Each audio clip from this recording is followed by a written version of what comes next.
Hi Year 2, we're going to have a look at this book this week. And if you have a look at the front cover, you'll see some different things. First thing you might notice is our big shark here. He doesn't look like a very scary shark. I think he looks like a friendly shark, doesn't he? But if you have a look, what has somebody done to our book? They've taken a big bite out of it, haven't they? Oh dear, you would never do that to a book, sure you wouldn't. And this book is called Don't Eat the Teacher. Don't eat the teacher? Oh, I don't know if Miss Bannister and Miss Wallace are going to like this book. It might be a bit scary for us. We'll have to wait and see, won't we? And down here at the bottom, you'll see it says Nick Ward. And that means that Nick Ward is the author. He wrote this book. So we're going to have a look inside this book now. So here we are inside our book, Don't Eat the Teacher. And you can see down at the bottom, we have our author again, Nick Ward.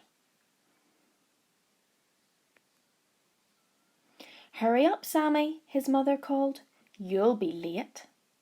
Sammy dived downstairs for his breakfast. It was his first day at school, and he was very, very excited.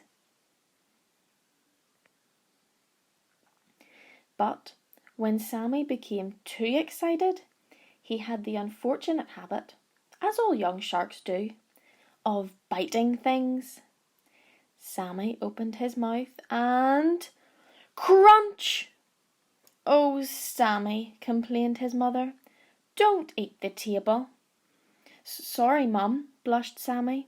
He grabbed his school bag, kissed his mother, and swam out of the door. Be a good boy, Sammy, cried his mother. Sammy and his dad drove down the lane to Sammy's new school.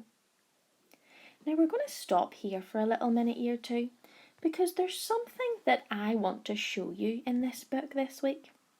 And this week we are going to start to learn about speech marks.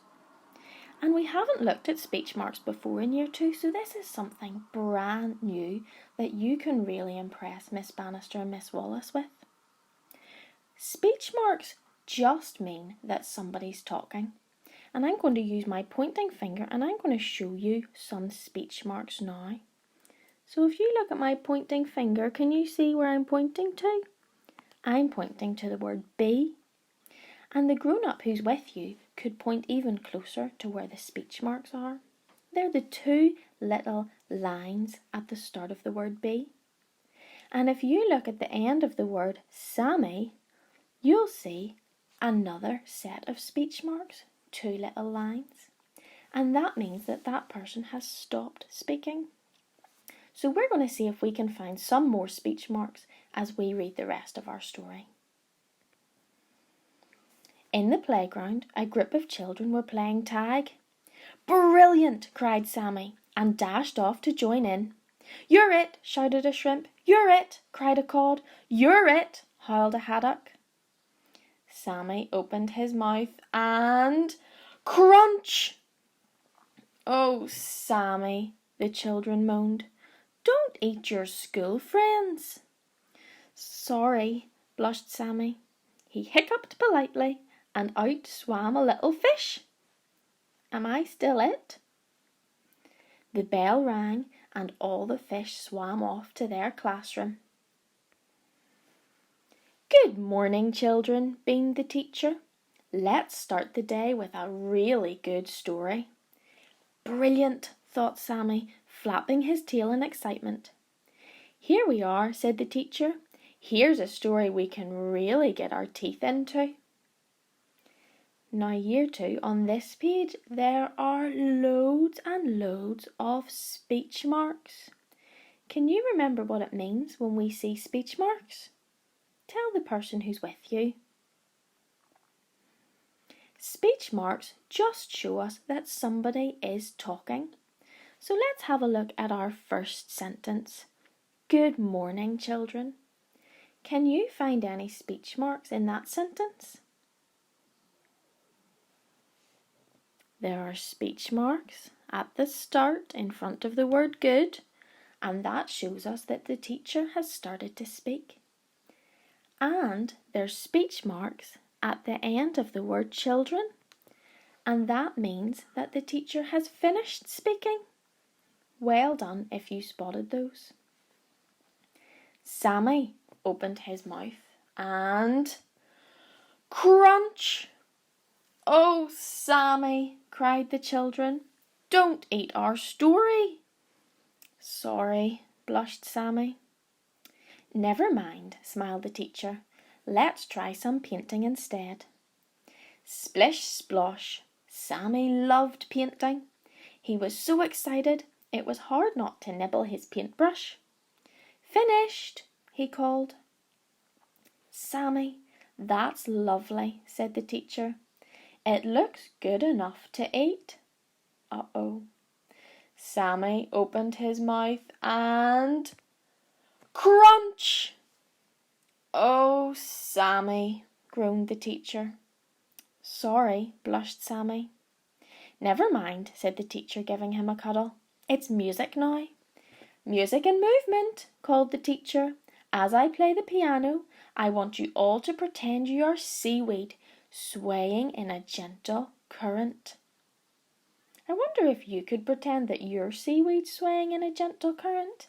Maybe you could use your hands and wave them above your head. Have a go now, Year 2. "I'm seaweed," thought Sammy, drifting and stretching as elegantly as he could. "The current is getting stronger," sang the teacher. The children started to dance even faster. Sammy started to get excited. "Now you are a storm," the teacher cried. "A terrible storm, destroying everything in its path." "I'm a terrible storm," Sammy yelled. He opened his mouth and crunch, crunch, crunch. "Sammy, stop!" yelled the children.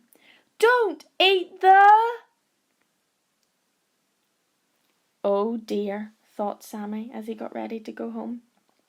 I didn't mean to. Tomorrow I'll be good. Really, really good." Year 2, let's turn back a page. Who do you think Sammy has eaten now? His teacher? Oh dear. "Hello, darling," said Sammy's mother at the school date. "How was your first day at school?" Brilliant," said Sammy. "And what did you learn today?" "Lots," blushed Sammy. "Don't eat the stories, don't eat the paintings, don't eat the classroom, and don't eat the teacher." And look at this little fish over here. He's saying, "Don't eat your teacher, will you?" Now, just before we finish Year 2, we're going to have one last look at this page and see if we can find some more speech marks. Can you point to some speech marks now? There are some speech marks up here. There's speech marks here. And down here, I can see speech marks as well. There's a speech mark when Sammy starts to speak, and a speech mark at the end to tell us that Sammy has finished speaking. I have an activity for you to do now. You'll find it on Seesaw in the Big Books folder. See if you can find the speech marks in your activity. You could take a photo of it or a video of you completing your activity and send it to Miss Bannister or Miss Wallace so that we can see the great work that you've been getting up to.